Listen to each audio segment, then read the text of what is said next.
Gwendoline Amon marche dans les pas de son grand-père, le célèbre dramaturge Jean Anouilh. Seulement, ce titre de petite fille n'a pas toujours été évident à porter pour l'actrice.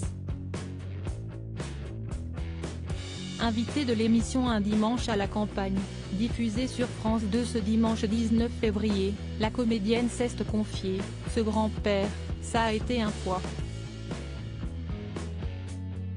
Point, pas lui directement, c'était un grand-père très normal.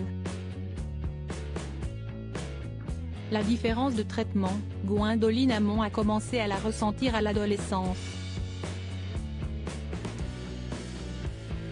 Elle s'est remémorée: il est mort 1 ou 2 ans avant, note de la rédaction, son entrée au lycée, donc c'est affreux. Vous êtes stigmatisé. C'est sûr, elle va réussir.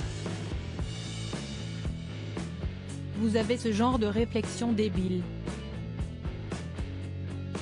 Ces difficultés, la comédienne les a partagées avec Mathilde Seigner, la petite fille de Louis Seigner. La vedette de la série Cassandre a expliqué: j'avais une copine qui était en cours de théâtre avec moi, Mathilde Seigner. Point. On était un peu les deux enfants du sérail. Ça me gênait. Supérieure à photo, Sonia Rolland, Gwendoline Amon.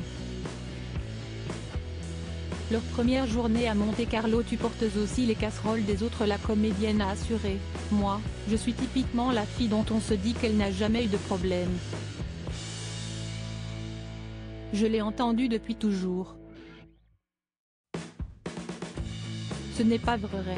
Pour exemple, elle a notamment indiqué avoir été évincée de certaines auditions parce qu'elle était la petite fille de Jean et Nicole Anouilh. Tu portes aussi les casseroles des autres, a regretté Gwendoline Amon. Nonobstant cet héritage familial, l'actrice a réussi à se faire sa place. Elle est actuellement à l'affiche de la pièce Joyeuse Pâques, mise en scène Nicolas Briançon. Article écrit en collaboration avec 6 médias Crédit Photo, Un dimanche à la campagne, France 2.